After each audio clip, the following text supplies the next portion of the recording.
Hello, am I audible?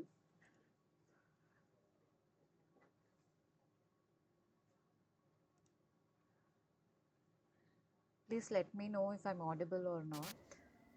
Right.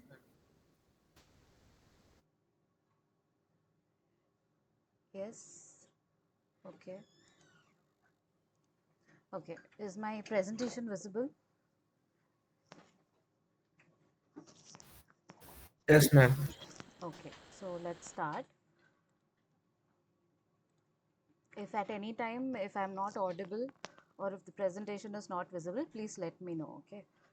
And please speak on the mic because I won't be checking the chat box while in presentation mode. So this is the last session for NPTEL Cell Culture Technologies. The course instructor is Professor Manik Das from IIT Kanpur, and I'm Sumati Raviraj from University of Hyderabad. So in this, I wanted to say few of the things which are very crucial. Like in the before sessions as well, I have given a brief introduction about the um, process and the protocol, the thawing of the frozen stocks to again freezing the stock, subculturing and everything. So in that same way, in another session, we discussed a lot of do's and don'ts in cell culture. So similarly, I wanted to give like a brief overview about the most important things to take care and most important things to know when it comes to practically starting the cell lines in your cell culture. Okay, so in this we'll be discussing 5 topics today. The first is cell culture protocols, second is cell lines, third is cell morphology, and then cell culture contamination and troubleshooting. So when you're starting your cell culture, you need to know all these things along with the previous process that we discussed and do's and don'ts. So all these will be your basic knowledge once you start it. Later, depending upon what experiments and project you are working on or what type of cell you are working on, you can further make a detailed protocol or detailed design for your experiment. So let's go for the first topic. So here I'm not going to tell in detail about everything, but I have all these are hyperlinks from the website from where I have taken. So once I share the PPT with you guys, you can click on these hyperlinks, and then if you want to know in detail what these are, you can go to the website. I have also given the source in the coming slides, so you can go there and read more details wherever you think you want to know. Okay, so in the first, methods and cell culture protocols, main things we need to know are concentrating the cells, counting the cells in a hemocytometer, counting the cells in a countess cell. This is an alternative to manual counting.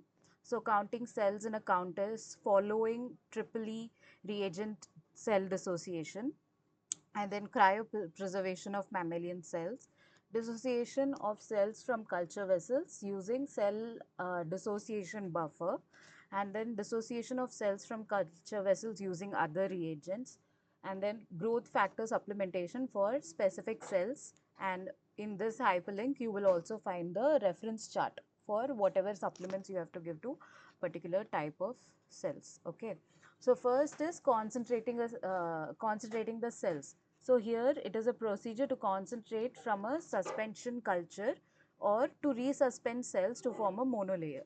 So this is your very first step when you seed your cells into a new plate. So whatever cells you have taken from the previous plate or from your glycerols or from your frozen stocks, so you have to first concentrate it. If you have taken, if you have detached from a 100 plate which was about 80 to 70% confluency, or you have taken a culture suspension from a 20 or 30 flask, so the whole volume you cannot use to seed in the subculturing, right? So that is the reason you have to first concentrate these cells. What is happening? Does someone want? All right, okay.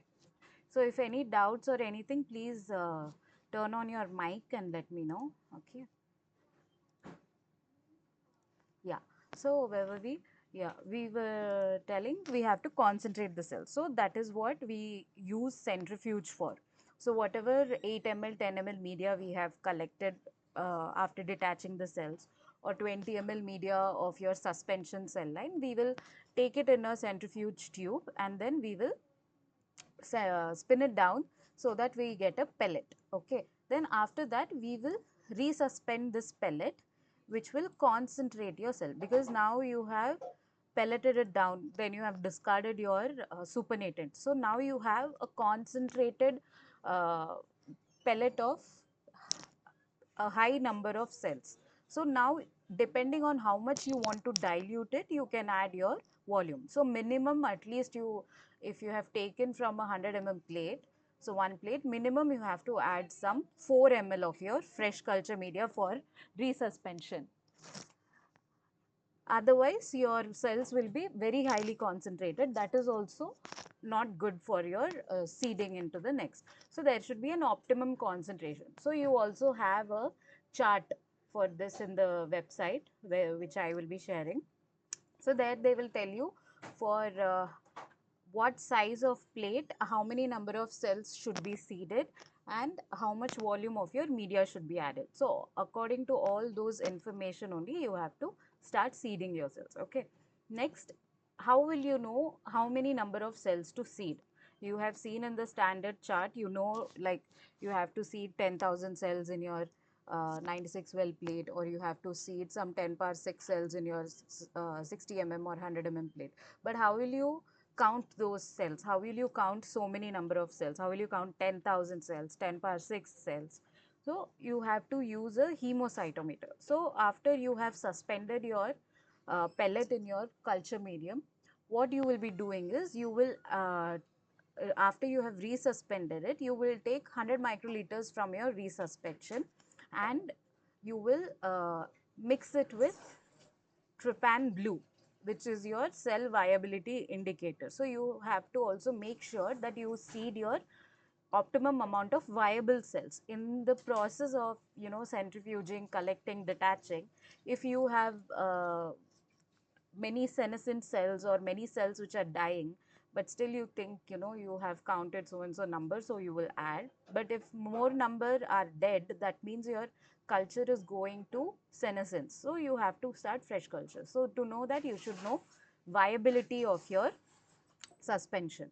So now for that you will take your 100 microliters of your uh, cell suspension, and in that you'll add your trypan blue, and then you will load that 200 microliter. Now after incubating it for 5 minutes, you will load it in your hemocytometer. We have discussed what hemocytometer is in the previous live sessions. So after loading in that, you will put it in your microscope and count the number of cells. And cell counting, we have also discussed cell counting. So based on that cell counting formula, you will calculate the number of cells in your suspension and seed your optimum amount for your particular dish.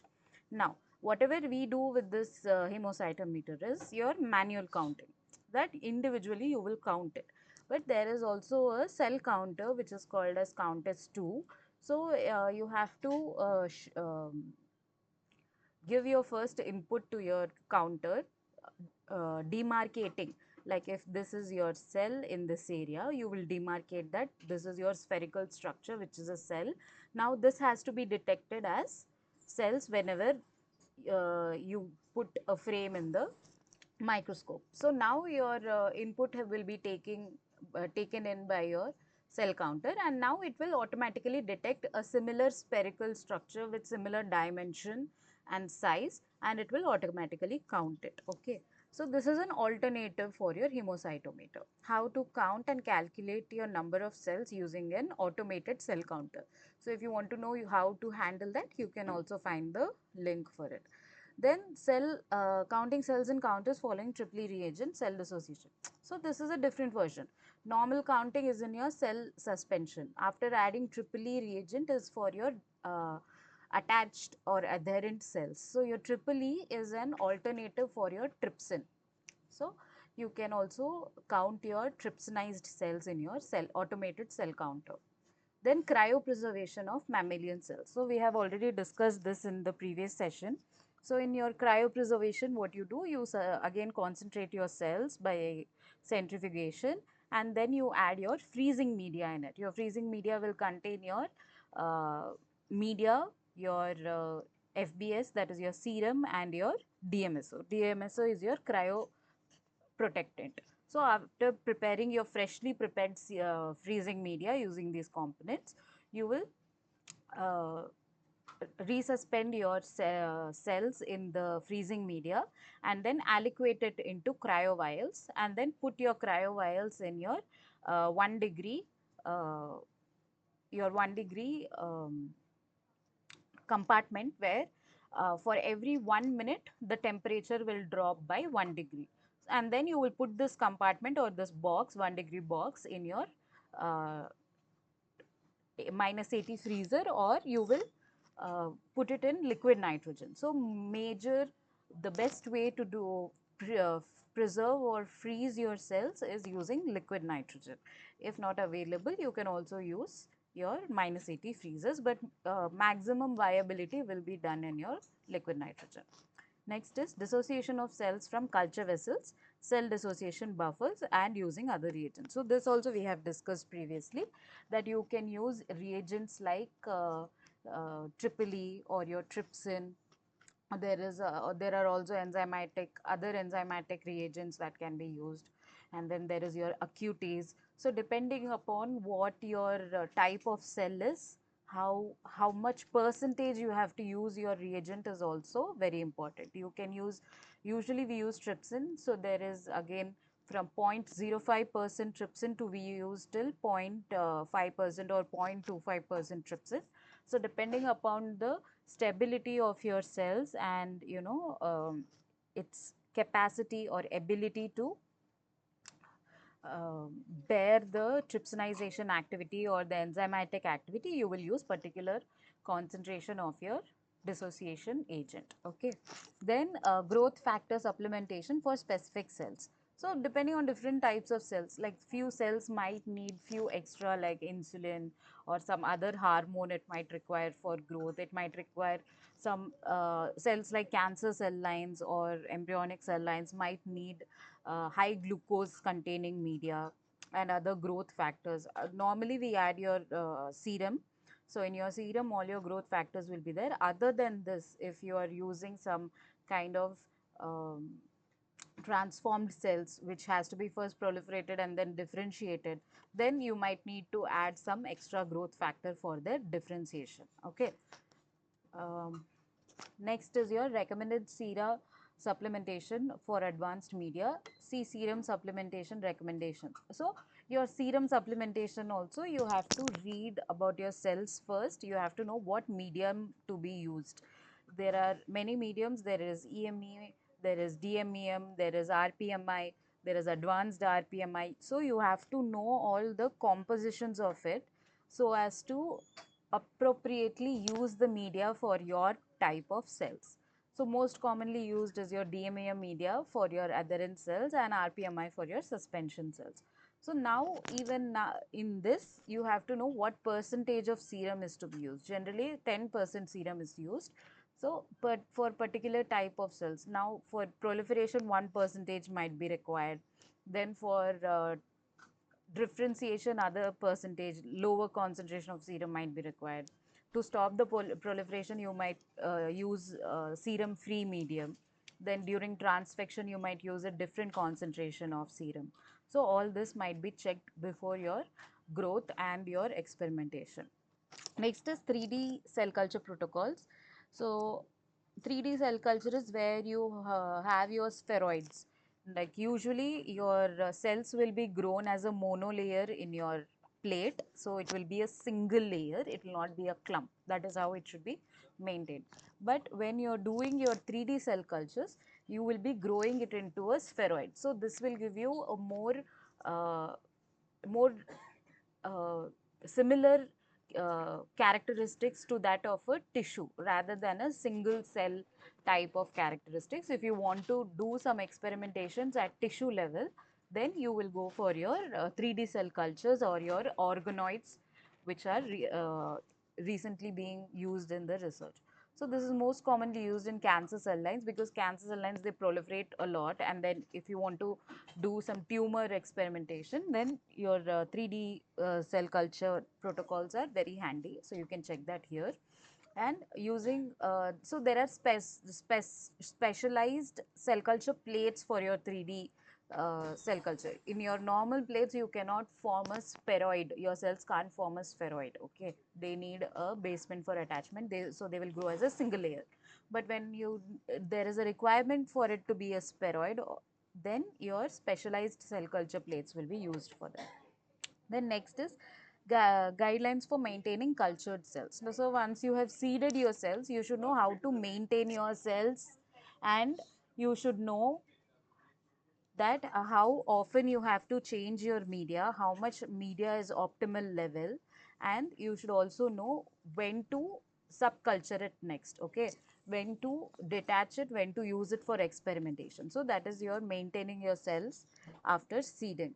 So like I said before, how if you have to use triple E, if you have to use acutase, or if you have to use trypsin, according to the media, you have to check according to your cells. Okay, then media preparation from powder and concentrates. So usually what we do is we buy liquid media from the companies. So there will be 500 ml bottles or 1 liter bottles. So this media we will add antibiotic if required, or sometimes we won't use antibiotic. And then we will also add serum. So serum will be added after you purchase it. But if you don't want to buy a pre-made media, then you can also buy a powder form of it. So your lyophilized or your powder form of media will be given to you in a bottle, and then you have to prepare it according to the volume required, and then there will be a unit in which your media will be filtered. So for this you have to again use autoclaved water. You have to do this preparation in a sterile environment. If you have some particular composition which is not available in the market, if you want each and every composition according to your customization, then you can go for this media preparation from powders, and you can use this filtration units to filter it and sterilize the media. Okay, then preparing salt solutions from powder concentrates. So it is similar to your media preparation. So whatever salts you need, again you have to do it in your sterilized environment. If you want to do any amino acid extra, you want to add glutamine, you want to add extra glucose, you want to supplement if your experiment is uh, increasing level of glucose, suppose for your experiment. So everything you have to buy your powder concentrates and then make your solutions.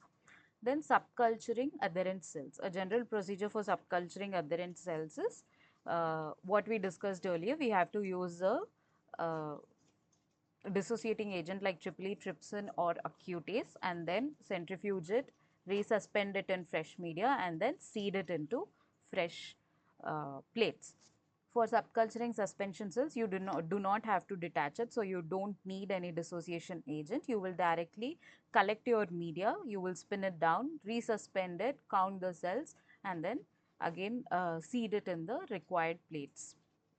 Then freezing of the cells. So we just now discussed cryopreservation, and then thawing the frozen cells.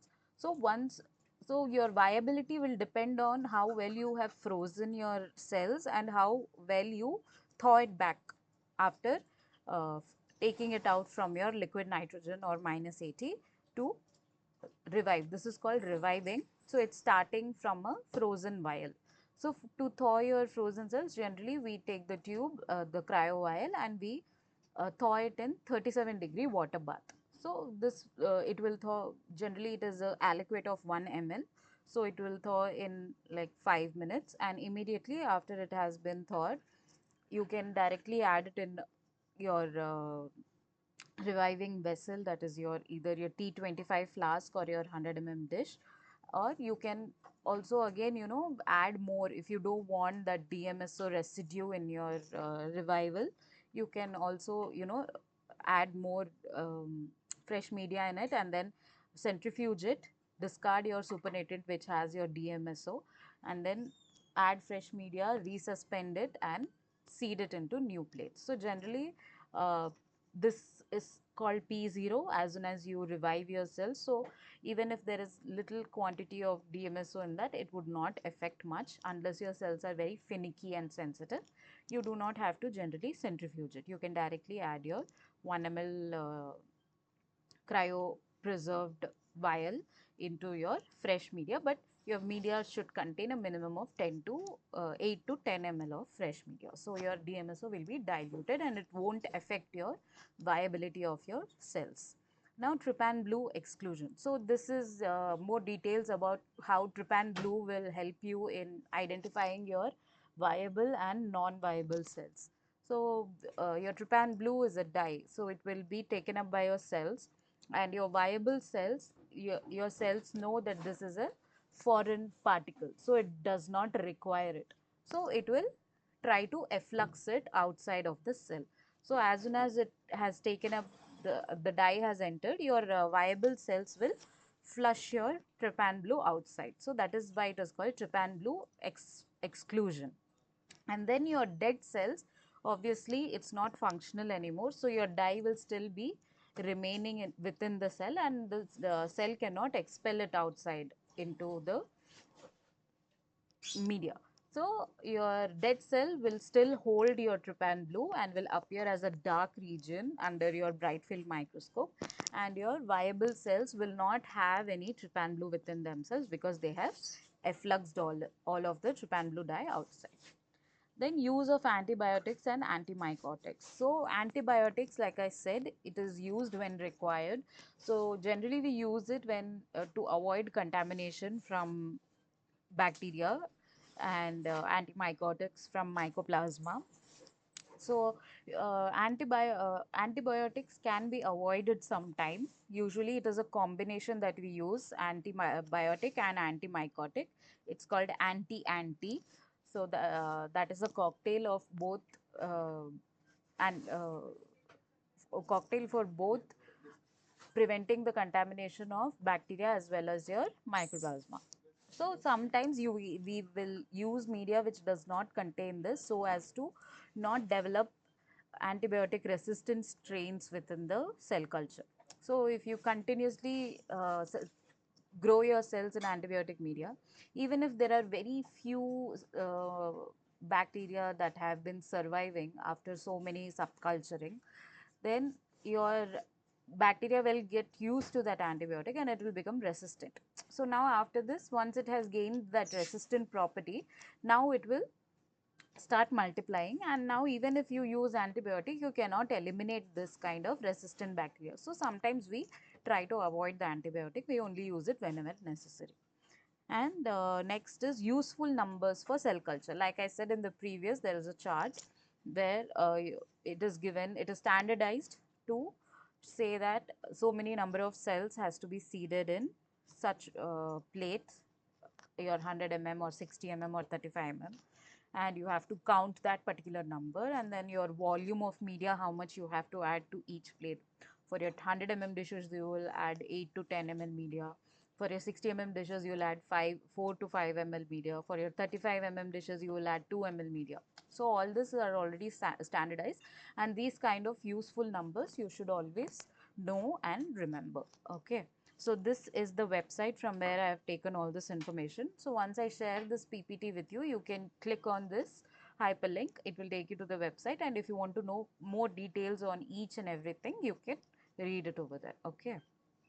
Now after knowing all this, we have also known, thawing, freezing, subculturing. So now we previously in the previous sessions we also discussed the aseptic conditions that has to be maintained. Then we also saw, how a hood laminar airflow looks, how your incubators look, how your, cell culture room looks. So now we'll just watch a small video. I hope this is playing.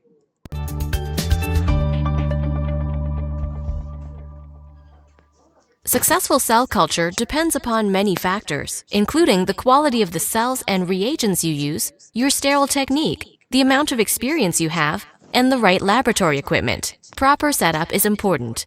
Have everything you need close by. The basic equipment you'll find in a cell culture lab includes a cell culture hood, an incubator, a water bath, a centrifuge, a refrigerator freezer, a hemocytometer, and a microscope. You'll also need cell culture flasks, medium and other reagents, pipettes, and waste containers. The hood provides a sterile environment to work with your cells without fear of contamination. Always open your cell culture dishes and reagent bottles in a sterile environment. Outside the cell culture hood, keep a stack of disposable pipettes nearby. Pipettes are placed in the hood during use and only opened inside the sterile field. Have the trash, biohazard bin, and sharps container close by. A cell counting machine, such as the Countess. So this is your cell counted machine. This is your automated cell counting.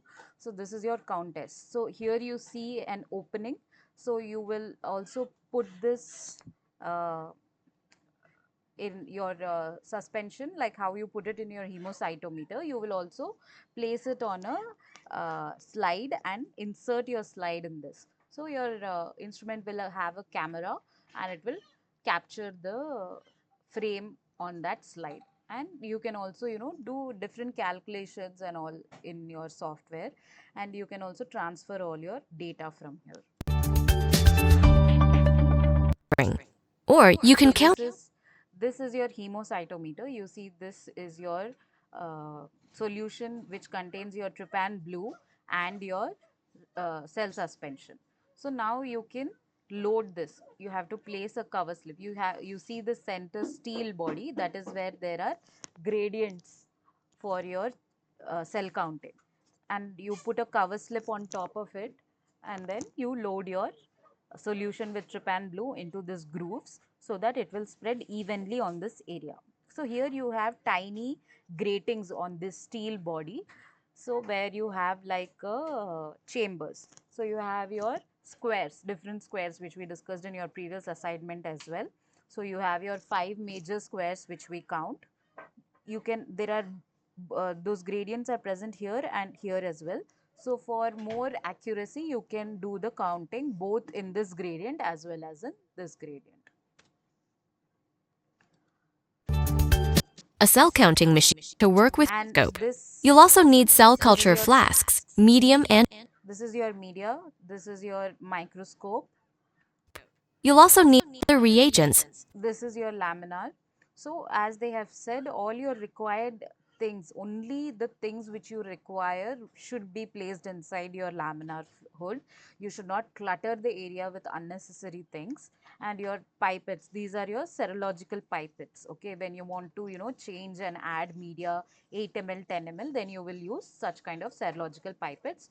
And this is your pipette aid. So your pipette aid will help you suck the media in the serological pipette and then discard. They have two buttons here, you can see. So one button is used to take the media in the pipette, and the other button helps you release the media into the cell culture dish. So this is your T25 flask, and this is your vented cap. So there are two types again here. The other one will have a cap similar to this tube over here. So it is a non-vented tube. So when you're trying to seed, or when you're trying to like really reduce contamination or avoid contamination, if there is high risk for it, then you will use your vented or your non-vented caps. So very minimal gaseous exchange will take place. Only whatever is required to maintain the pH will occur. So there are two types here. Your vented, this will have a filter here. You can see there are holes in the shape of a star, and it has a white patch. That white patch is your filter, so it will have a zero point 0.2 pore size, zero point 0.2 microns pore size, which will help filter out all the bacteria. It will not let the airborne bacteria enter inside. And if you are having non-vented caps like this, that time you have to leave it loose. You should not close it tightly. You have to leave it one turn loose so that the gaseous exchange takes place. If it's vented, you can tight it, because the gaseous exchange will take place with the pores. Okay. And then you have a discard bottle. You have your PBS, you have your media, you have your trypsin, everything ready. Before you take out your plates, everything else should be ready in your laminar hood. Sterile field, have the trash, biohazard bin, and sharps container close by. A cell counting machine, such as the Countess, gives you quick, accurate counts needed during culturing. Or you can count cells manually with a hemocytometer. You may also wish to have the centrifuge located in the cell culture facility. Incubators provide the appropriate environment for cell growth.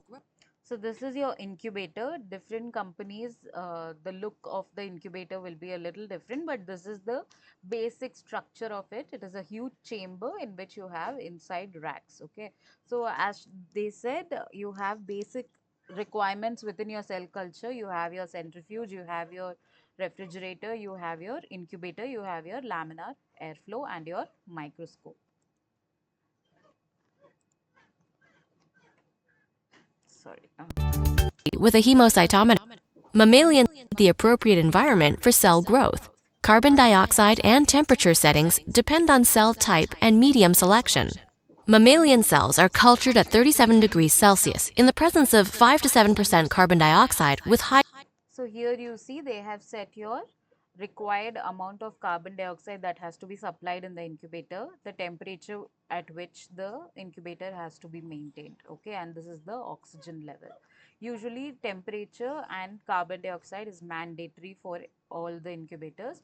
Oxygen levels, you can also individually add it if you are working on some kind of oxygen gradient experiments. If you want to have normoxia level, hypoxia level, if you want to change your oxygen levels, then you can also have a setup within your incubator. There will be a separate chamber where you can change your oxygen levels. Okay. Facility. Incubators provide and temperature settings depend on cell type and medium selection. Mammalian cells are cultured at 37 degrees Celsius in the presence of 5 to 7% carbon dioxide with high humidity. Inside the incubator, keep your cell culture flasks evenly spaced. So this is your segmented incubator. You see each rack is in one enclosed chamber. So you can open this individual segment because you have a separate glass door. Usually most of the cell cultures are incubators generally are unsegmented. So there will be 4 racks like this. The steel rack which you see, there will be 4 racks in your big incubator, and there will be a single glass door. So if you are doing many types of cell or co-culturing or different cells, or many people are using the same incubator, then you can always go for the segmented incubator to avoid cross contamination and risk of decrease your risk of contamination from other plates. Okay.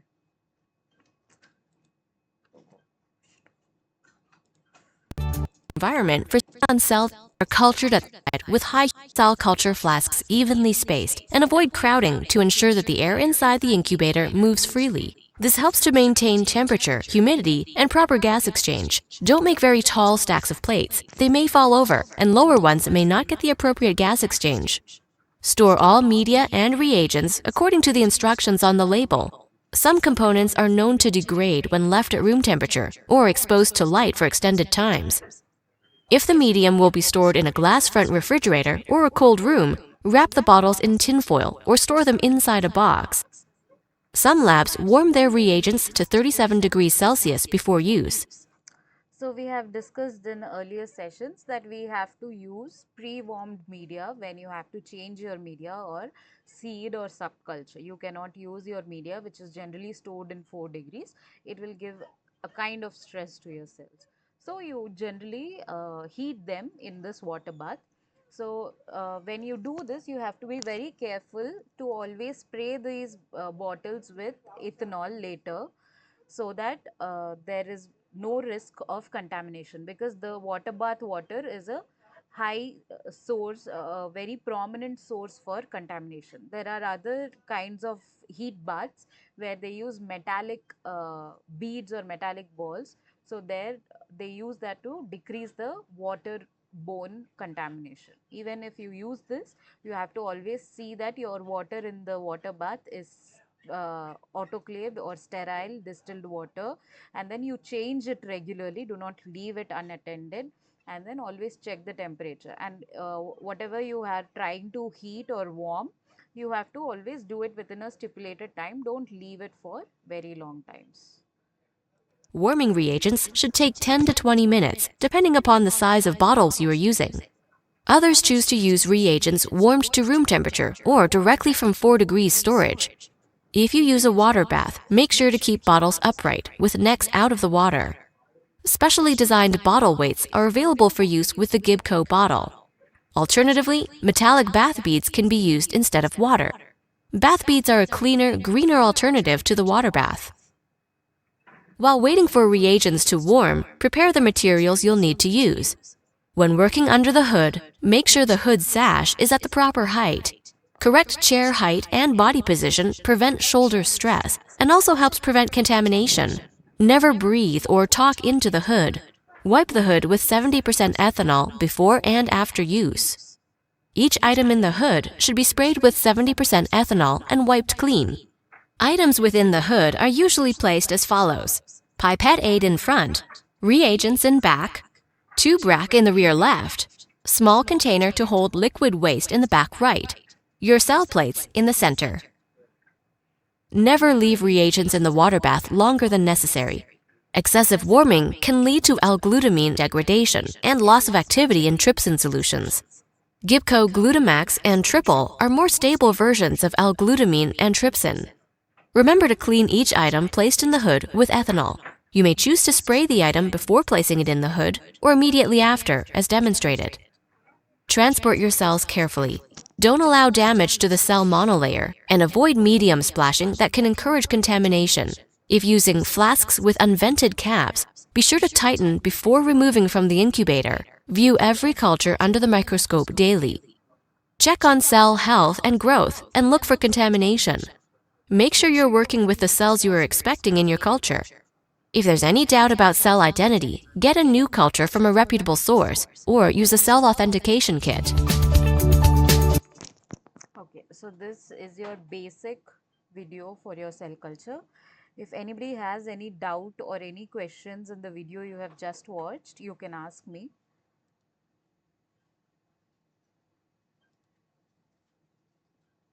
Do you guys have any doubt?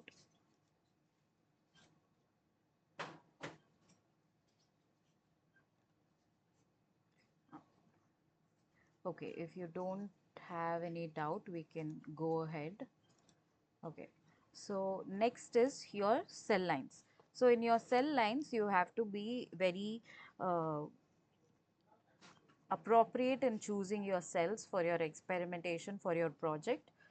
First, what all you have to consider for this is the species, whether you want a non-human species or a primate species, or a mammalian species. What kind of species is your work on?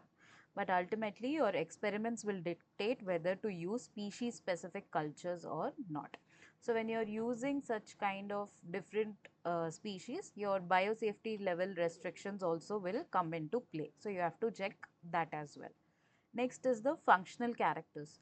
What is the purpose of your experiment? For example, if you're working in a liver disease or if you're working in a kidney disease, then you have to work on cell lines that are liver derived or kidney derived. You cannot use a kidney derived cell line and work on liver related diseases. So you have to use appropriate cells for analyzing the functional characteristics. Next is finite or continuous. While choosing from a finite cell lines, it may give you more options to express correct functions. Continuous cell lines are often easier to clone and maintain. So each of it has their own advantage. Your finite cell lines is which you can grow to a particular number of passage, or a particular number of subcultures can be done in that. Your primary cell lines or your cells which do not proliferate, those kind of cells come in your finite. Your continuous cell lines are your transformed cell lines or your cancer cell lines and your embryological cell lines, which can be cloned and maintained to a very higher number of passages. But even in that case, it is always a particular range in which you have to maintain the number of passages so that your cells do not enter into senescence and your morphology and function of your cells are not lost. So before they enter into senescence, you have to freeze them and then start a new vial. And then when you start a new vial, again you go from P1. So P1 to P10 or P1 to P20 will be your range depending on the type of cell you use.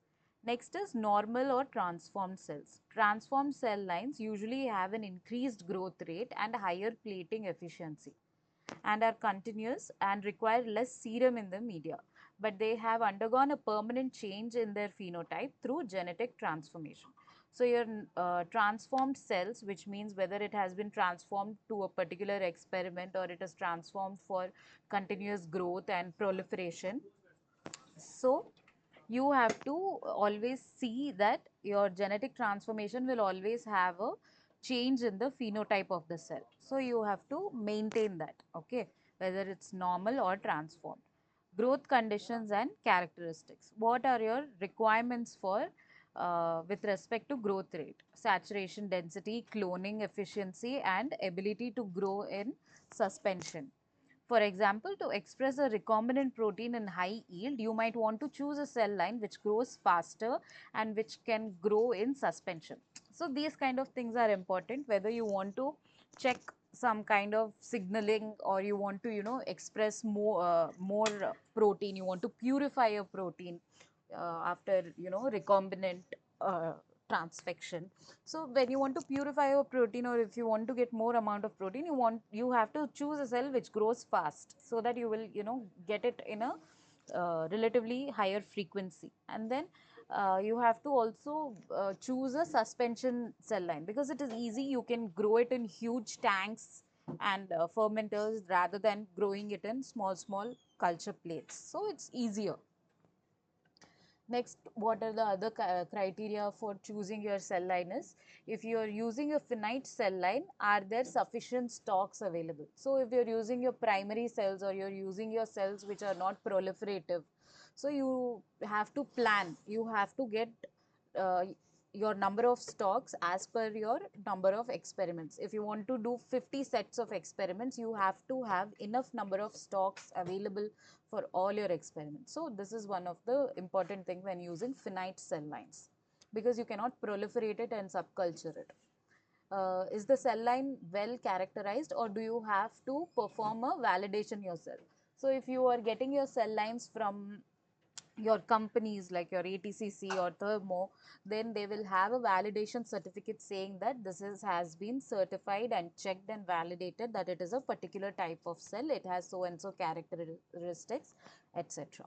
So that will be your validation. If not, if you have, borrowed cells from someone or if it is a gift from some other lab, then you have to validate it. You have to know what type of cell that is, check if the morphology is similar to the actual cell, and check uh, a particular markers that are, cell surface markers which by which you can identify yourself. Like for example, for lymphocytes you can use your CD markers, and for your kidney cells, you can use your kidney related protein markers.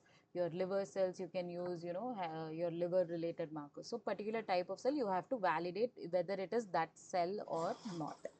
If you're using an abnormal cell line, do you have an equivalent normal cell line that you can use as control? As the cell line, is the cell line stable?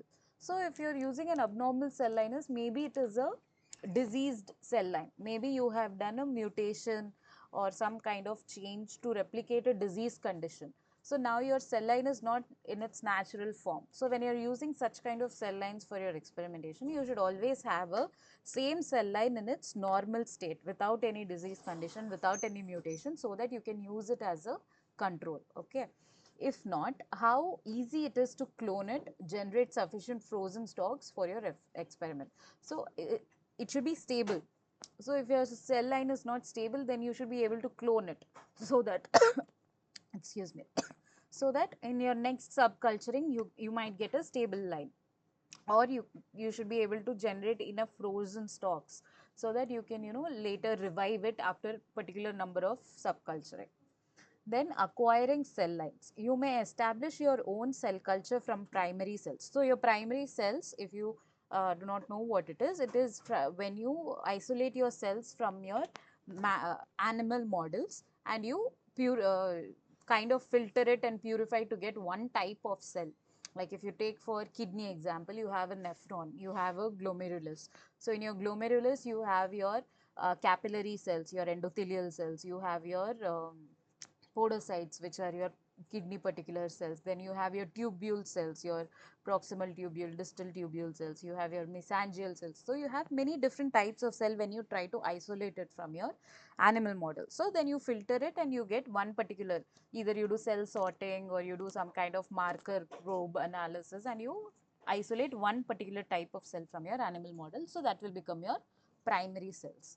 Or you may choose to buy established cell cultures from commercial or non-profit suppliers like cell banks. Then reputable suppliers provide high quality cell lines that are carefully tested for their integrity and to ensure that cell culture is free from contaminants. So other than your validating that it is that particular cell type, you should also be sure, it should also be validated that it is free of contamination, because contamination will always affect your results and your reproducibility. Then it is advised against borrowing cultures from other laboratories because they carry a high risk of cell culture contamination. Regardless of their source, make sure that all new cell lines are tested for mycoplasma contamination before you begin to use them. So your bacterial contamination and your fungal contamination are visible when you place them under the microscope, but your mycoplasma contamination is not easily detected. So you have mycoplasma detection kits that are available. So whenever you get a new cell line, it is always advised that you use the mycoplasma detection kit to make sure your new cell line is free of mycoplasma contamination. So now cell morphology, how to maintain your stable cell line, how to maintain a healthy cell line. So first thing is you have to examine the morphology regularly. Every time you seed, every time you change your media, every time you subculture, always check your cells under microscope so that you can know whether there is contamination or changes in the shape, whether they are going into senescence, some kind of more number of cells are dying. So all these things you can keep in your regulation. So regularly examine the morphology of your cells in culture, their shape, appearance. It is essential for successful experiments. So this will help you in having better reproducibility in your results if your cells are maintained in a healthy state. In addition to confirming healthy status of your cells, inspecting the cells by eye with a microscope each time they are handled will allow you to detect any signs of contamination early on and to contain it before it spreads to other cultures. So like I said, when you check it in your microscope, not only your morphology, you will also be able to see your bacterial and fungal contamination, because it is very easily visible in your microscope. When you go to higher magnifications like 40x, 60x, it is easily visible. So you can easily, if you have found one plate is contaminated, you have to discard it immediately, then check all the other plates. If it is not spread, then you have caught it early and you can continue on with your other plates. If you do not check it regularly, then if only one plate was contaminated, it will slowly start spreading to other plates, because there is gaseous exchange within the incubator. So your bacteria, your fungus are all spore forming organisms. So your spores will spread within the incubator, your entire incubator will get contaminated. Then you have to discard all the plates in your incubator. So always check for early signs of contamination. Also, signs of deterioration of the cells, including granularity of around the nucleus, detachment of the cells from the substrate, and cytoplasmic vacuolation. So these are three important things which are signs of senescence and aging and stressed cells. So include involvement of granularity shows that there is some kind of stress within the cell, and then there is your nucleus has been disrupted, or some kind of inflammation sort of thing is going on. So your cells are not in healthy condition. And detachment. So once your cells start dying, they start to detach from the surface. And cytoplasmic vacuolation. So if there is some kind of oxidation stress or carbon dioxide supply, there is some issue in the carbon dioxide supply, then you can see gaseous vacuoles that are being formed. Or if there are any contamination, you can see that there are phagosome like vacuoles being formed. So all these are signs of unhealthy cells. Then signs of deterioration may be caused by a variety of reasons, including contamination of culture, senescence of the cell line, presence of toxic substances in the medium, or they simply imply that the culture needs medium change. So also your pH. So your media has your phenol red, which is an indicator for the change in pH. So when your cell starts to grow and process things, take up your glucose and other things, and then metabolize it, it will also at the same time start releasing substances that are not required for it. So if it is not required for it, that means those are toxic to the cells, or those are unwanted things. So when such kind of unwanted things starts to accumulate in the medium, they become toxic for the cells. So that time your media will change the pH. So it will go from neutral to your 7.4, 7.6 to your alkaline or acidic, depending on what substances your cell is releasing. So when the pH changes, your indicator will change color. From fuchsia pink, it will go to yellow, orange, those kind. So that means it's an indicator for your change in the media. So it needs fresh media now. If you leave it in the same media for a long time, then your cells will again undergo stress.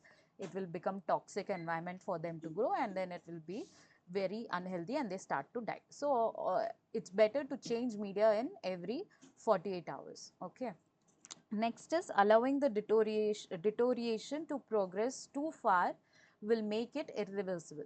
So if this media change, if you have caught it immediately within a day, change it immediately. If you leave it for 2 more days or 1 more day, then it will progress. The deterioration will progress and the stress will progress, and then it will go too far from where you cannot get back the cells. If you have seen immediate change, if you change the media, then your cells will go back to its healthy condition within 12 hours or 24 hours. But if it's been too late, then your cells, even if you change your media, your cells will not go back to being healthy. Okay, so always catch it early, keep checking the media color, keep checking the cell morphology. So basic cell morphology everybody should know. So in mammalian cells, it is broadly divided into three basic categories. One is fibroblast-like cells. So these cells are bipolar or multipolar. They are basically fibroblasts, so they are like fiber-like or thread-like and have elongated shapes.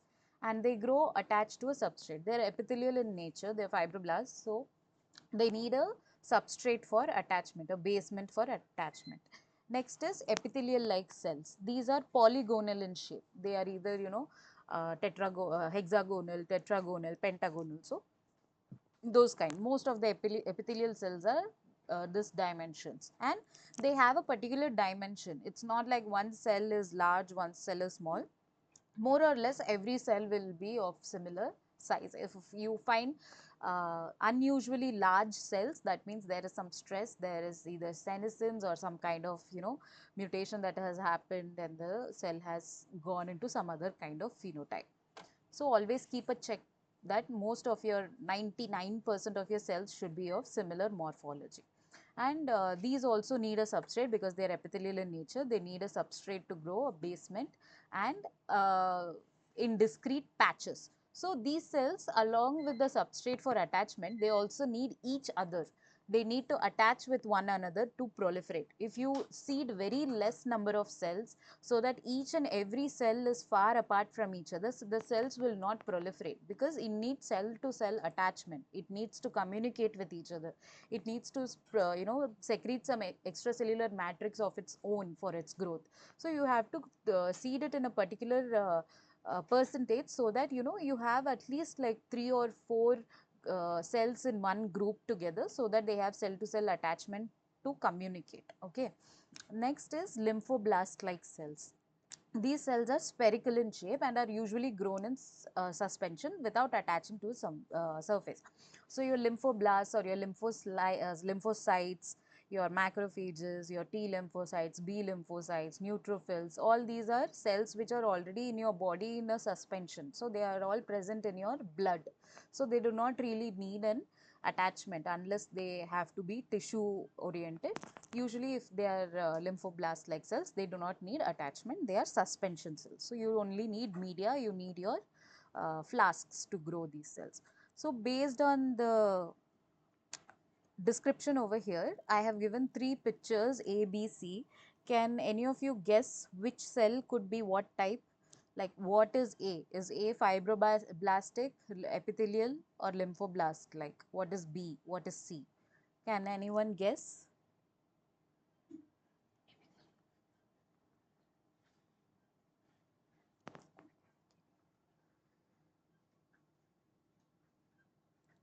Are you guys there?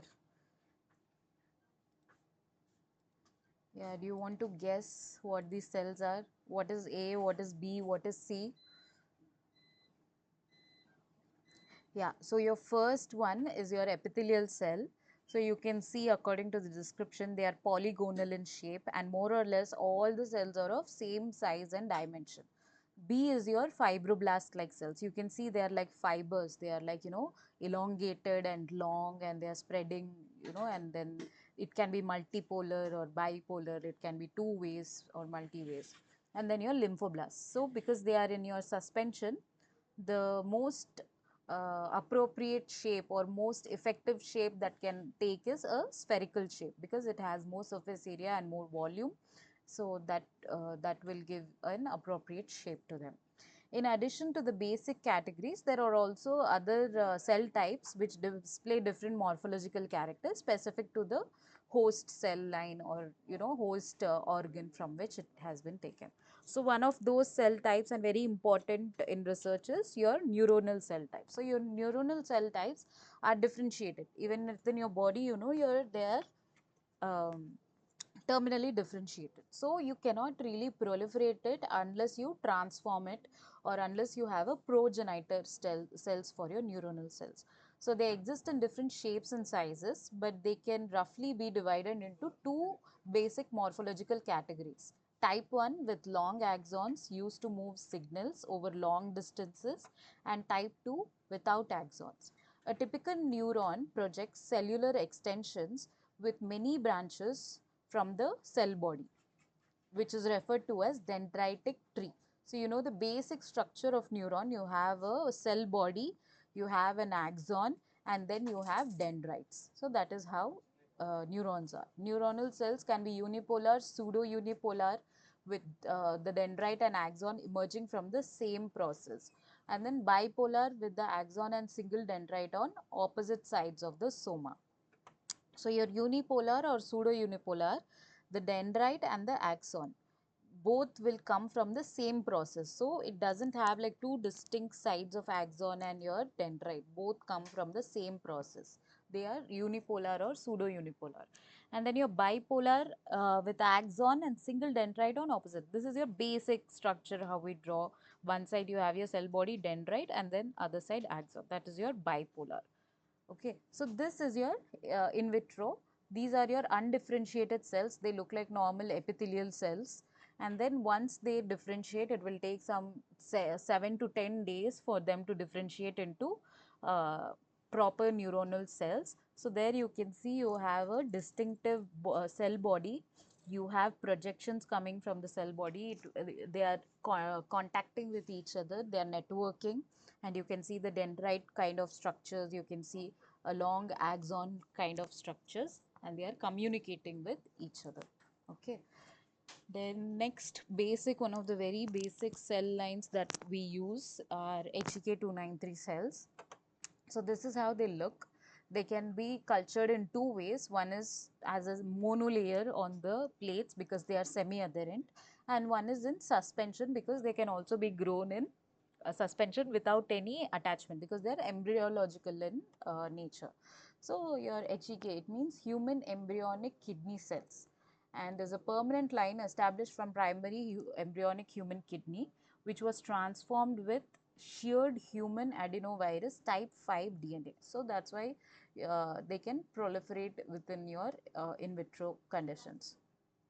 The adenoviral genes expressed in the cell line allow the cells to produce very high levels of recombinant proteins. So, these cells are very often used for transfection also. When you have your recombinant proteins, they are usually transfected within these cells. And if you want to purify mammalian proteins, then you grow these cells because they can also be grown in suspension. You can grow them in huge incubators in high numbers, and then you can you can purify a huge amount of protein from them. So here you can see this is attached. This is semi-adherent, so it's attached on the plate. This is your A and B. A is a phase contrast image. These both are phase contrast image of healthy adapted HEK293 in stationary culture. That is your attachment culture.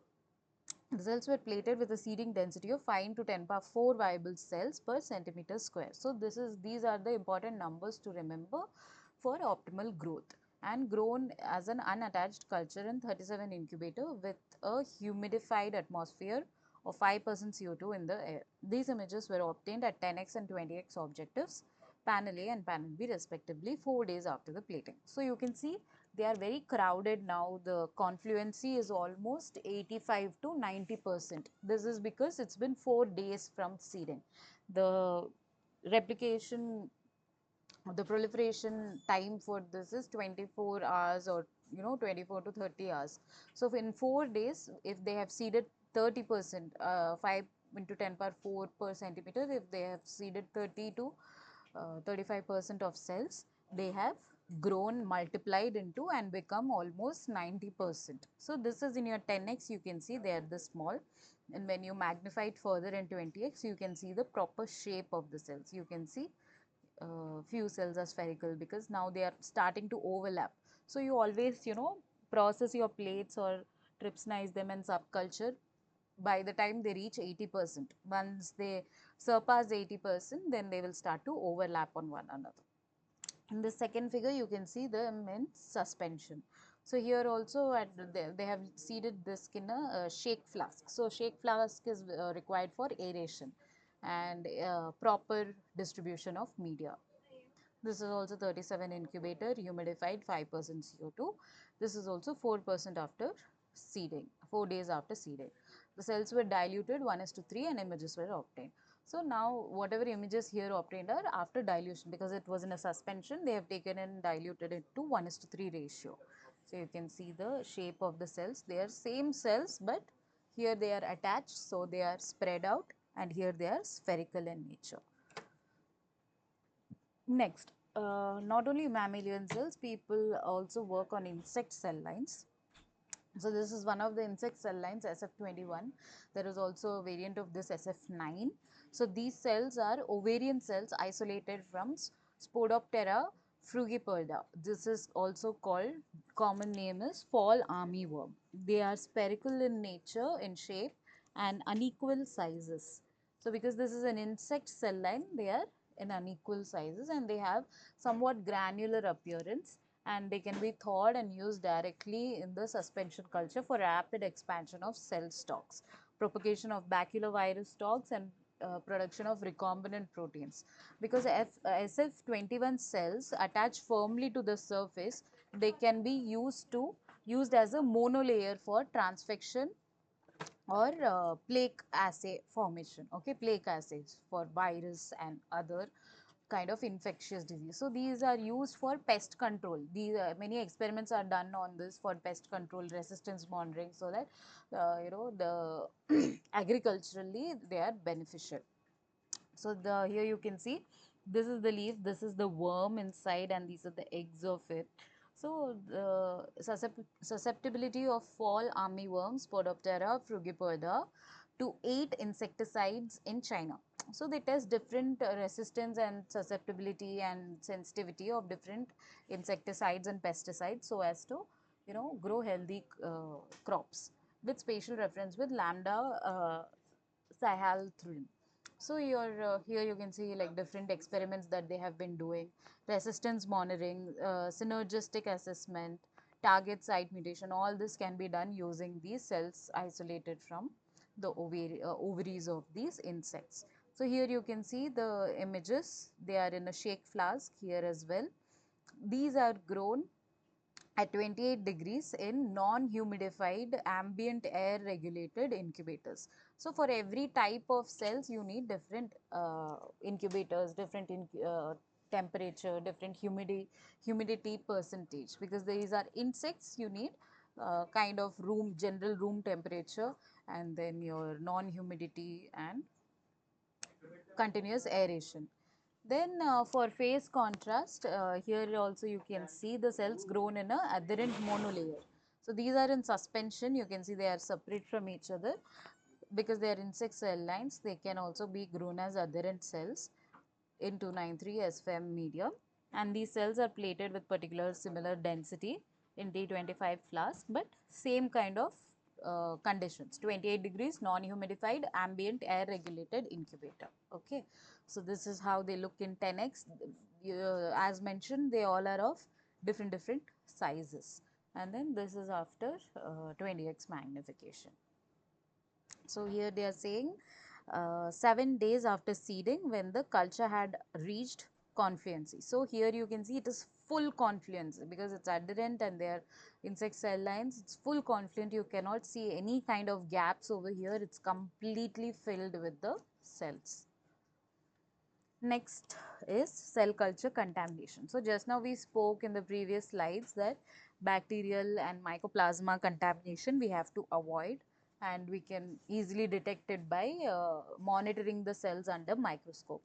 Contamination of cell cultures is easily the most common problem encountered in cell culture laboratories, sometimes with very serious consequences. So why we should avoid contamination? It's not just because there is bacteria, or because they affect your cells, they affect the phenotype, function, sometimes genotype of the cell, and they reduce the reproducibility of your experiments drastically, and you will get inaccurate results. That is the main reason you have to avoid contamination.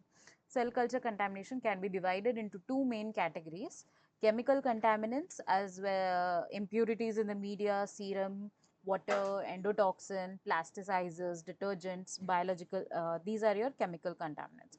And your biological contaminants such as bacteria, molds, yeasts, viruses, mycoplasmas, as well as cross contamination by other cell lines. So your chemical contamination is anything that is not required for your cell culture, or anything that is harmful for your cell culture. Let it be any type of chemical or any type of endotoxin which has been used along with during some treatment, and by mistake you did not clean your hands properly, and it has now been contaminated into your fresh media.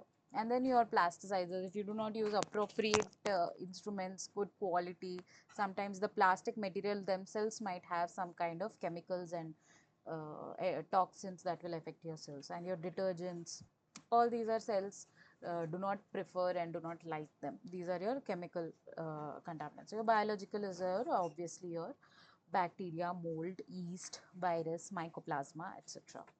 While it is impossible to eliminate the contamination entirely, it is possible to reduce its frequency and seriousness by gaining a thorough understanding of their source and by following good aseptic condition. So, good aseptic condition is very important because it is, as you know, microbes are ubiquitous in nature, they are present all everywhere.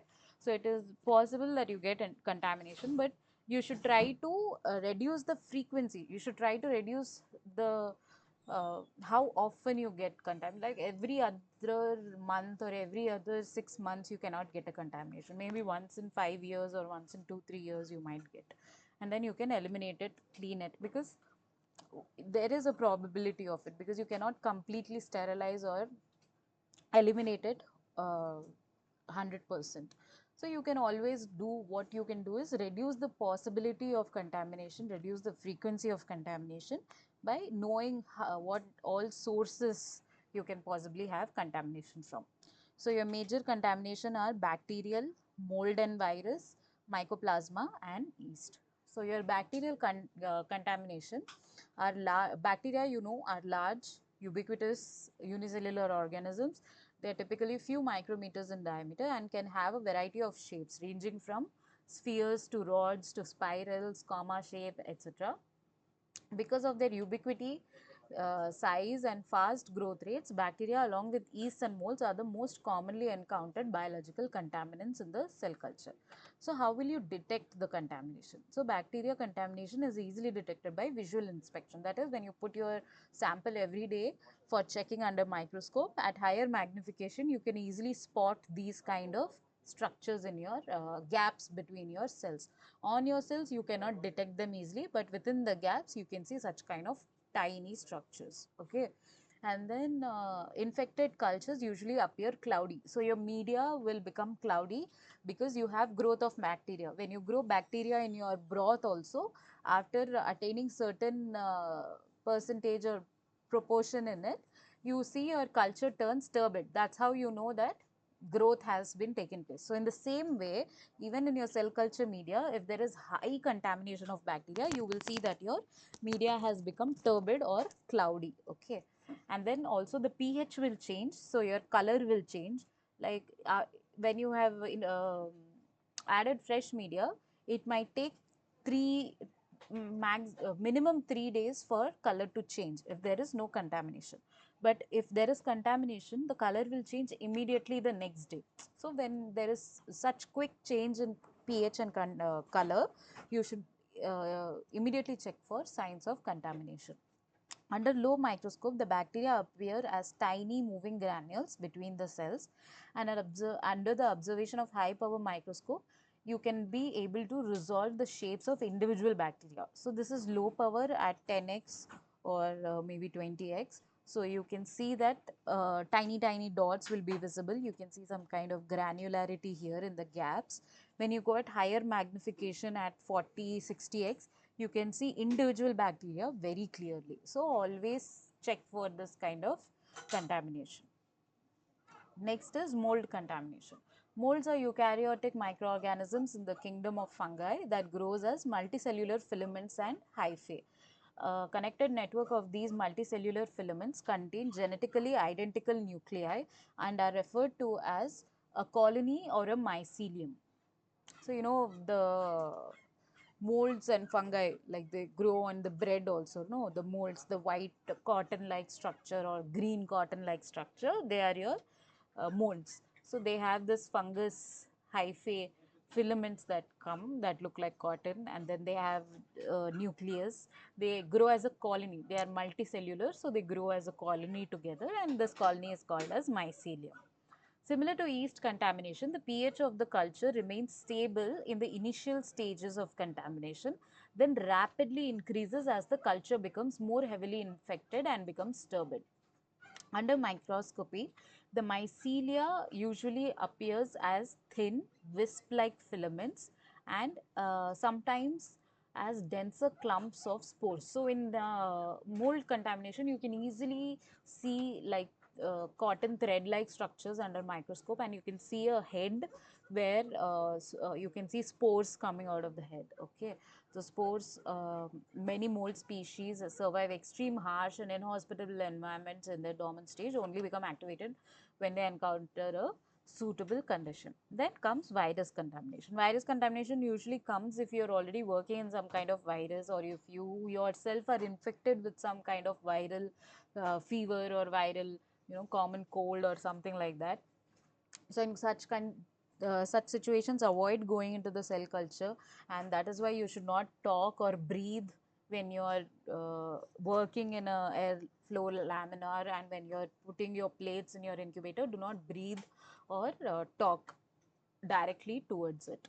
So the viruses are microscopic infectious agents take over. So when there are viruses in your cells, you can see a lawn of your cells, and you can see empty plaques that are forming. You can see some kind of empty spaces, clear, dissolved, as if your cells have been dissolved in that region. You will see circular uh, plaques. Their extremely small size makes them very difficult to detect in culture and to remove from reagents used in cell culture laboratories. Because most viruses have very stringent requirement for their host, they do not adversely affect the cell cultures from species other than their host. So generally they attack only their hosts because they require very particular genes or set of things for their replication. But just if your cell line is susceptible to viruses, then it might affect your cells. However, using virally infected cell cultures can present a serious health hazard to laboratory personnel, especially if human or primate cells are cultured in the laboratory. Viral infection of cell cultures can be detected by electron microscope. So since your virus are very small particles, you cannot see it in even high power microscope. You need your electron microscope to detect your virus. And then immunostaining of your panels with antibodies, your ELISA assays, or PCR. You can perform PCR with your viral primers to check if your culture has been contaminated, because visually you cannot detect it unless you have an electron microscope. So be very careful when you're using some kind of viruses in your labs. It's usually in BSL high level safety, and if you yourself are contaminated, do not go and spread it in the culture room. Next is your mycoplasma contamination. So similar to your bacteria, you have your mycoplasma, but even these are very small and it is not easily detected. Mycoplasma are simple bacteria that lack a cell wall. They are considered the smallest self-replicating organism because of their extremely small size, typically less than 1 micrometer. Mycoplasma are very difficult to detect until they achieve extremely high densities and cause the cell culture to deteriorate. Until then, there are often no visible signs of infection. So unless your entire plate is covered in your mycoplasma, you cannot really know there is contamination. By the time you detect your mycoplasma, it is too late for your cells. So always try to avoid your mycoplasma contamination. Some slow growing mycoplasma may persist in culture without causing cell death. So sometimes they don't even attack the cells, they don't even deteriorate your cell, but still they can alter the behavior of your cell. They can alter certain functional properties, they can alter certain metabolic signaling pathways. So that time you will get your uh, inappropriate results, inaccurate results. You might want to replicate something that has been done, it won't happen because your mycoplasma is secretly altering the behavior of your cell. Chronic mycoplasma, when such kind of behavior is seen, you should immediately try to think of mycoplasma and use a mycoplasma detection kit to check whether your cells are contaminated with mycoplasma. If they do not behave the same way they usually behave, if they do not produce the usual proteins, or if they do not give the usual functional tests. Chronic mycoplasma contamination might manifest themselves with decreased rate of cell proliferation, reduced saturation density, and agglutination in suspension cell cultures. However, the only assured way of detecting mycoplasma contamination is by testing the cultures periodically with fluorescent stains like HO. HO is Hochist. So it will help detecting very tiny mycoplasmal contaminations, because HO is like DAPI, it stains your nucleus. So even your tiniest organism, if they have a nucleus, if they have DNA, it will go and attach to it. Or you can try ELISA, PCR, immunostaining, autoradiography, microbiological assays, etc. etc. So here you can see this is very high power magnification. This is how they look. This is your HO staining, your mycoplasma fluorescence detection kit. This is how they look. So these culture were tested using mycoplasma detection kit. In fixed cells, the mycoflow reagent has access to cell nuclei, which are intensely stained with reagents. So similar to HO, this will also stain your nucleus of your cells. Has access to nucleus, and the absence of fluorescent extranuclear objects indicates that the culture is free from mycoplasma contamination. And in fixed cells infected with mycoplasma, mycoflora reagent stains both nucleus and the mycoplasma, but intense relative fluorescence of the nucleus obscure the mycoplasma or near the nucleus. However, the mycoplasma separated from the bright nucleus are readily visible. So here what they are trying to say is this is your actual cell, your normal mammalian cell. So here you can see this is your nucleus of your cell. This is the cell body. Only your nucleus will be stained by your HO. So your mycoflora detection kit is similar to your HO. So it has stained the nucleus of your mammalian cell. But you can see surrounding the cells, there is no other tiny dots that have been fluorescent. So this is free of mycoplasma. But this, in case of B, this is contaminated with mycoplasma. So you can see surrounding your cell, there are tiny dots which are showing that your mycoplasma is present. But since your nucleus has taken up more cell and is larger in size relatively, the signal that is coming from your nucleus of your mammalian cell is dominating over this. So you can't really see this. But at higher magnification, or even the same magnification where your cells are not present, mycoplasma grows as a layer. Okay, so in the gaps between your cell, when you see this tiny fluorescent dots, these are your mycoplasma. So you can detect it using your HO stain or your mycofluor detection kit. Next is yeast contamination. Yeast are unicellular organism, eukaryotic organism in the kingdom fungi, ranging in size from few micrometers up to 40 micrometers. Okay, typically they are like very few micrometers. And detecting yeast, like bacterial contamination, cultures contaminated with yeast become turbid. Any sort of contamination will make your media turbid. That is why you have to always see that whether your media is clear or not. Not only in your plates, even your fresh media which you use for changing from your media bottles, always check whether your media bottle is clear, transparent, or it is turbid, or does it have some sort of particles, especially if the contamination is in an advanced stage. There is a very little change in pH of the culture when it is infected by yeast until the contamination becomes very heavy. Under microscope, yeast appears as individual ovoid or spherical particles that may bud off smaller particles. So you know yeast, right? So you will have a cell body, it will be oval in shape, and then from that you will have smaller daughter cell coming, that is called budding. So if you see such kind of structures here, you can see these are your mammalian cells. You see small buds that are growing from one another. These are your yeast contamination.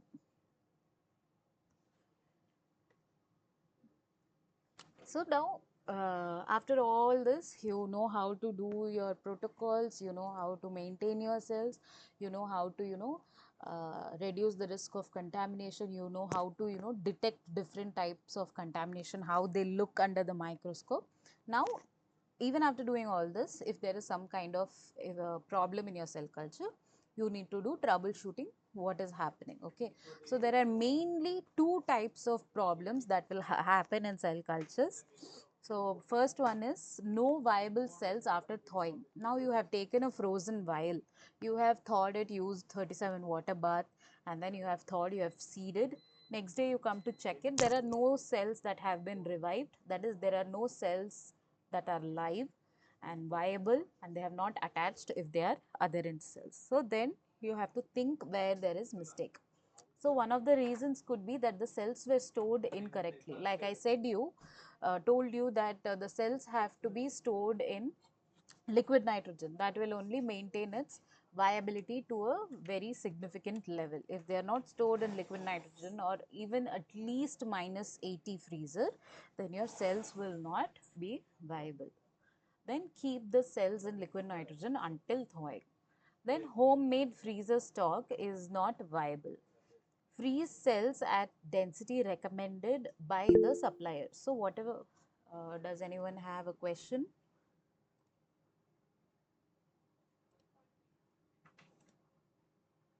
So, okay, so viability meaning is how, whether your cell is alive or not, that is called as viable. So, once you have frozen your cells, everything has stopped within your cell, okay. In your cell now, you cannot say that it is living or it is dead, it is in a frozen state, right.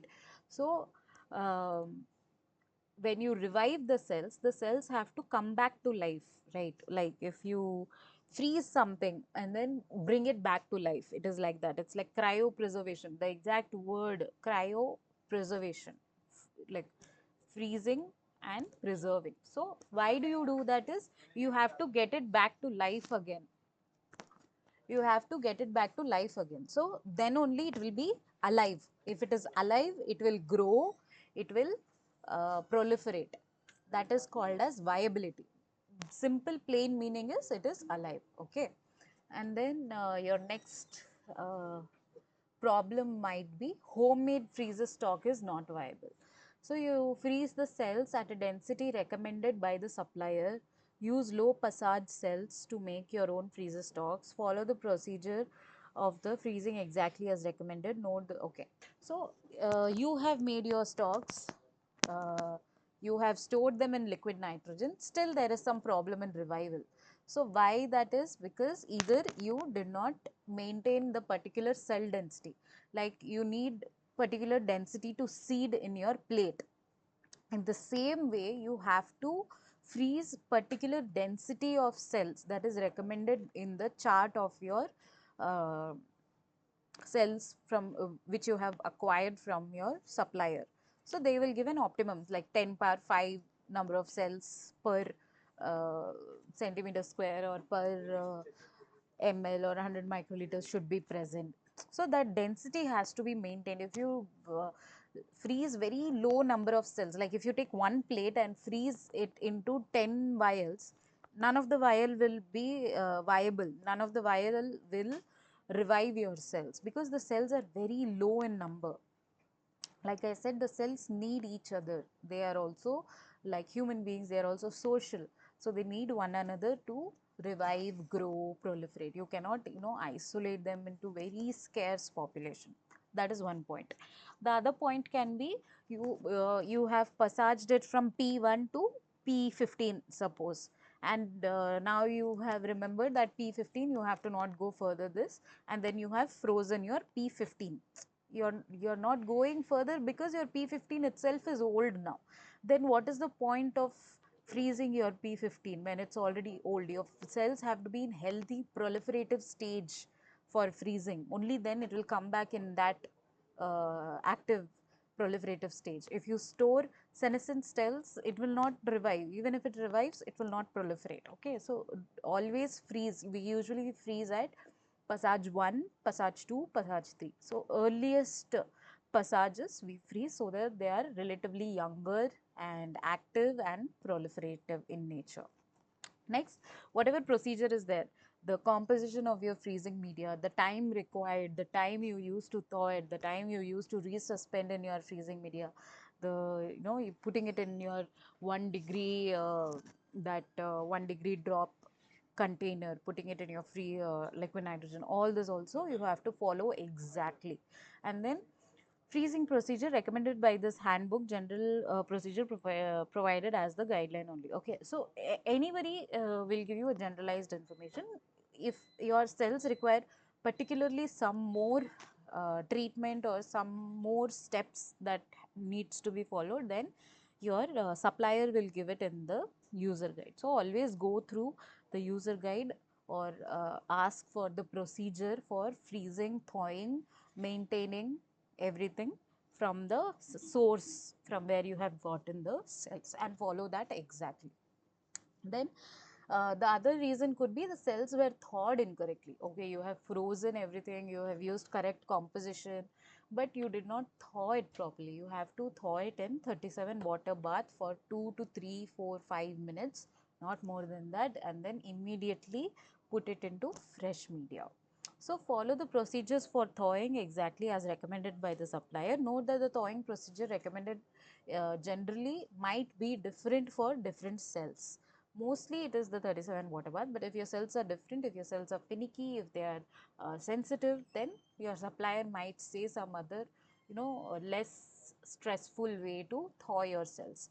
And dilute them slowly using pre-warmed growth media before plating. So your plating also, even your revival of your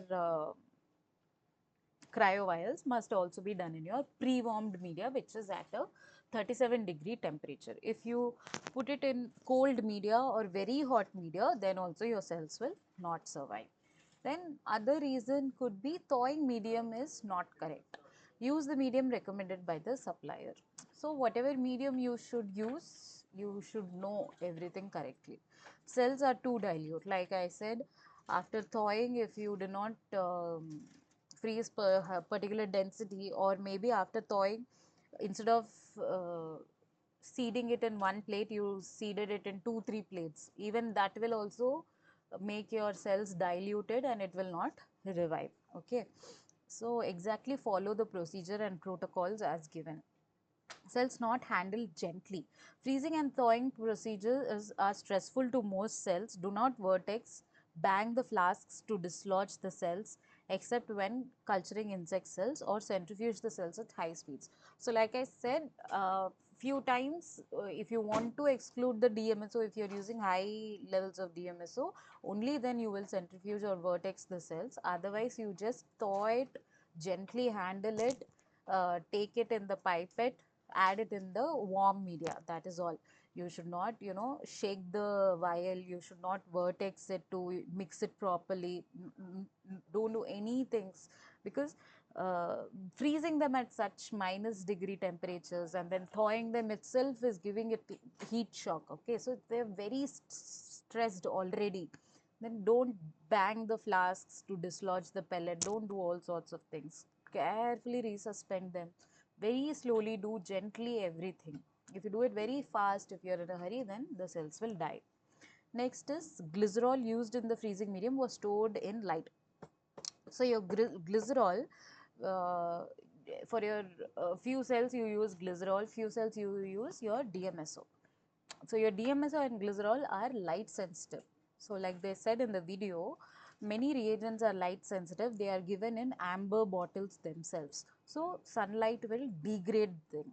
So if you store them at high sunlight area, or if you don't wrap them with aluminum foil, then whatever main properties of the liquid is, DMS or glycerol, it will be degraded. So then it will not function like how it is supposed to function. Both of them are cryoprotectants. It will protect your cell while during freezing. Okay, it will protect them from liquid crystal formation within the cells.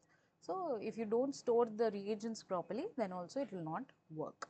So if stored in light, glycerol gets converted to acrolein, which is toxic to the cells. Not only that it won't protect, but it also becomes a toxin to the cell. So store everything at appropriate place and appropriate temperature. Okay. So the other big problem is cells growing slowly. First of all, many people do not notice this. So you should always know what is the replication time for your cells, be it bacteria, be it mammalian cells, be it any type of cells. You should first know what is the number of hours or number of days that are required for the cells to proliferate. If you have seeded 30%, by what time will I get 80% cells, or at least double the cells? So like I said, most mammalian cells, 22 to 30 hours is the proliferative range. Very finicky cells or very differentiated, highly differentiated cells might take a little bit more time, but you know, right, your cell, how much time it takes. So generally, if it takes 24 hours or 30 hours, but now it has been 3-4 days since you have seeded, but the cells are still not growing, or they are growing very slow. Usually when we seed HEK and all, if we seed it today, within 30 hours your confluency will be reached. You will get some 70-80% confluency. But if it's been like, even you you thought maybe you seeded less, that's why they're not growing, so you keep it one more day. They didn't reach 70%, so you keep it one more day. At least that day they have to come, maximum. Even if on third day they have not come, fourth day they have not come, then the growth has been retarded. You have to check what's wrong, and you have to use fresh stock. So the one of the reasons could be is that the growth medium is not correct. So the growth medium, your 10% FBS, your other components you're using, maybe you have like serum free media, 10% serum media, 1% serum media for different experiments. By mistake you have added 1% serum media, so obviously it will grow slow. Then change it to 10% media, it will go back. If you have used serum free media, it will not proliferate at all. So you have to always label the things. The only solution for this is label the things properly, and then check the labeling, read it before using, so that you do not make such mistakes, and this is also a kind of stress to the cells. Then serum in the growth media is of poor quality. If the cells are not growing properly, the main reason is the serum. So like I said, your 1% serum, 10% serum, serum free media, even though you're using correct concentration of serum, if still they are growing slowly, that means either your serum is not of good quality, or it has been degraded, it is very old, it has expired, something like that. So use again fresh serum from different bottle, fresh bottle, from a good company, so that it does what it has to do. Then cells have been passaged too many number of times. Like I said, it goes into senescence, it becomes aged. So if you keep culturing it, culturing, subculturing, how many times will it divide? After some 20th passage, 30th passage, 40th passage, half of your cells will be tired, half of your cells will be in senescence, then they won't divide because they have reached their capacity. So always do 10 passages, 20 passages, close it, bring a fresh stock. Okay, cells were allowed to grow beyond confluence. So you have to use your plates at 70-80% confluency, maximum 85% confluency. If they have grown more than that, split them.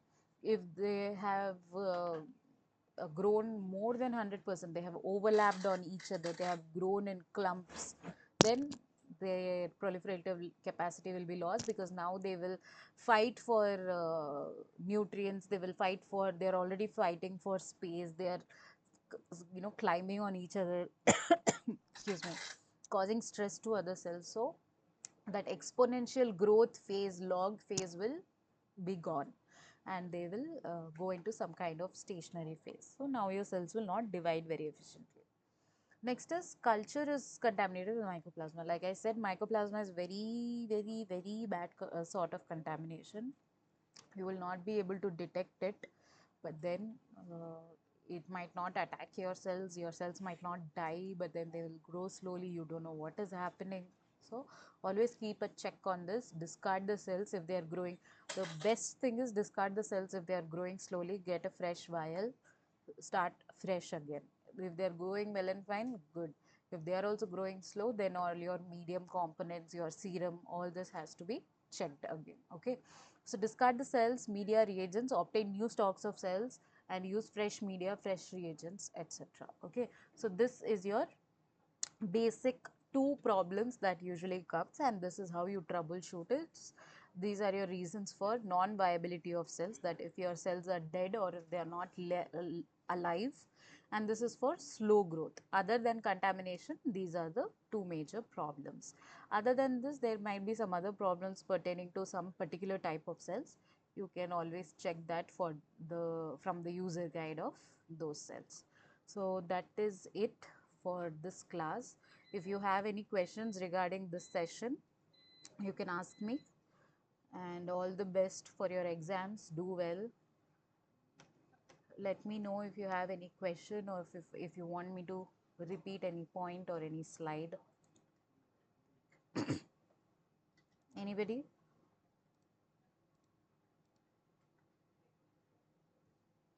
Any questions? Ma'am, I have a ma'am. Can you Huh. hear me? Yes, please tell me.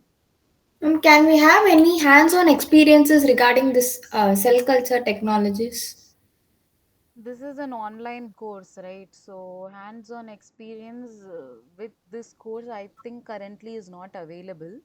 But there are several workshops, there are several courses like skill development courses centers.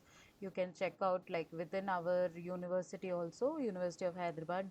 There are skill development workshops that are being conducted, so you can check that regularly. You will have your the cell culture kind of thing. Most probably they will not let you do it hands on, because as I said, there is a risk of high contamination, but you might get a demo. Okay, ma'am. Thank you. Okay, sure. Or you can, join like an intern in some lab to learn it. So that time they might give you a project, and they might teach you cell culture. So many people come and join our university, and they mail to different professors. You can mail to professors directly saying that I'm from so and so place studying so and so. So I want hands-on Ma'am, could experience you in cell tell the culture. labs which offer this kind of course It's not online, not so online, hands-on? so the labs do not offer online like a hands-on course, but you can write to the professors. You can check the profile any university if it's within your state also. You can check any university, government universities. You can check which all labs are working in, cell culture or some clinical studies, pathological studies which use mammalian cell lines. So there you can mail the professors. You can say that I want to do an internship. You can give your CV, you can give your profile, so that they will take you to training. Okay, ma'am. Thank you. Yeah, sure. Anyone else? Any doubt? Coming to this exam point of view, so the weightage of the questions in cell culture technologies, ma'am. Yeah, so the question paper pattern I'm not aware of. So I've told in the previous sessions also, you can there is this group, right, you have from where you get your announcement or you give your queries. So Yes, you can ma'am. ask over there. There is a separate support team for this, so they will let you know all the doubts that you have. Thank you, ma'am. Yeah. Okay. Yeah, someone has a question. Is confluency same as clumping? No, confluency is not same as clumping. Confluency means how much percentage of your plate is covered by your cells. I will show you.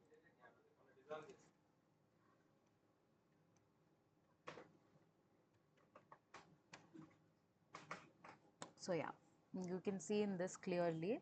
I hope this is visible. Mm, okay, you can see it here itself. So this means how much percentage of your plate is covered by your cells. You can see these gaps, right? These are empty gaps, that is your plate. These structures are your cells. So it's basically to say like what percentage of cells you have. So that is termed as confluency. So here you can see this, you have to manually inspect. You don't have any formula for this, you don't have any tool for this. You have to manually visually inspect this. So here you can see they have seeded the cells at 10% confluency. That means in this complete window, in this complete area, you can see only 10% of the area. Suppose the area of this is some 100 or 10 centimeters square. Out of this 10 centimeters square, only 1 centimeter, 0.1 centimeter square is covered by the cells. Or if it's 100 centimeters square, only 10 centimeters square is covered by the cells. You can see, right? There is more percentage of gaps than your cells. So that means it is around 10 to 15% confluency. Here you can see that more or less it is equal. The gaps and your cells are equal. So this is around 30 to 40%. Here it is 50 to 55%, you can see.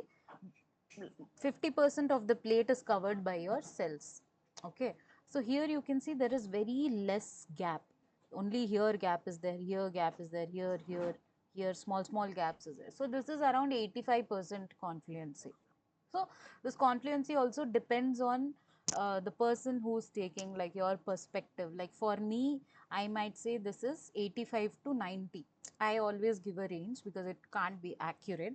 So this is around 85 to 90. This is around 35%.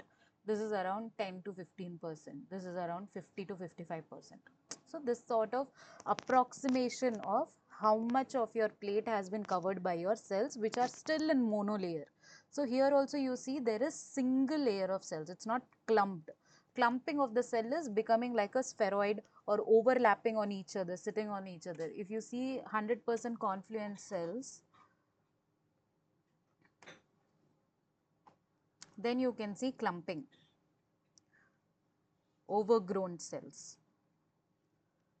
So, huh. Here you can see entirely it is completely filled with the cells. There are no gaps whatsoever. So here you can see now other cells which are dividing on top, which are like sparkly or light or spherical. Now they are on top of other cells, and now when they attach back, here you can see like they are clumping, like it will form like a bunch. That is clumping. So clumping is different from your confluency. I hope I am clear. Any other questions?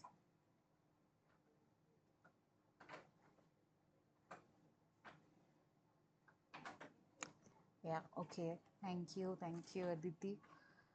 If there are no more questions, I think we can end the session. All the best for your exams. Do well. Bye bye.